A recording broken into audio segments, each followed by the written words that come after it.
नवरात्रि यानी नवरात्रि। इन नवरात्रि में माँ भगवती के 9 रूपों की पूजा का विधान है। नवरात्र के दूसरे दिन माँ भगवती के दूसरे स्वरूप माँ ब्रह्मचारिणी की पूजा बड़ी धूमधाम से की जाती है। माँ का यह स्वरूप भक्तों की मनोकामना पूर्ण करता है। माँ की उपासना से तप, त्याग, सदाचार और संयम की वृद्धि होती है। माँ ब्रह्मचारिणी देवी सच्चिदानंदमय ब्रह्म स्वरूपा आदि विद्याओं की ज्ञाता है, जो इस लोक के समस्त चर अचर जगत को धारण किए हुई हैं। पौराणिक कथा के अनुसार एक बार भगवान विष्णु शैया पर गहन निद्रा में सो रहे थे।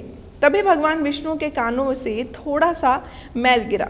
वही मैल 2 असुरों के रूप में परिवर्तित हो गए, जिनका नाम मधु और कैटभ था, जो भगवान विष्णु की तरह ही बलवान थे।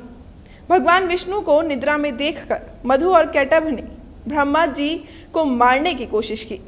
अपनी और मधु और कैटभ को आता देख ब्रह्मा जी ने भगवान विष्णु को निद्रा से जगाने की खूब कोशिश की, लेकिन पालनहार पर इसका कोई असर नहीं पड़ा, क्योंकि उस समय जगत के पालनहार दाता को योग निद्रा देवी ने अपने वश में किया हुआ था। तब ब्रह्मा जी ने माँ भगवती की स्तुति की और भगवान विष्णु को योग निद्रा से जगाने के लिए विनती की। ब्रह्मा जी की इस स्तुति से प्रसन्न होकर माँ भगवती ने भगवान विष्णु को योग निद्रा के मोह जाल से निकाल दिया। योग निद्रा जाल से निकलते ही भगवान विष्णु और मधु कैटभ के बीच कई वर्षों तक युद्ध हुआ।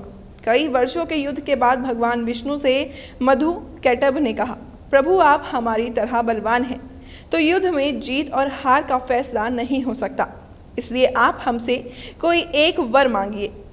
तब जगत के पालनहार ने कहा, मैं तो बस यही वर मांगूंगा कि तुम्हारी मृत्यु मेरे हाथों से हो। तब मधु और कैटभ ने कहा, प्रभु हमारा वध उस स्थान पर करे जहाँ पर जल की एक बूंद ना हो, ना आसमान पर और ना ही धरती पर। तब भगवान विष्णु ने दोनों असुरों को अपनी जांघों पर बिठाया और उनका वध सुदर्शन चक्र से कर दिया।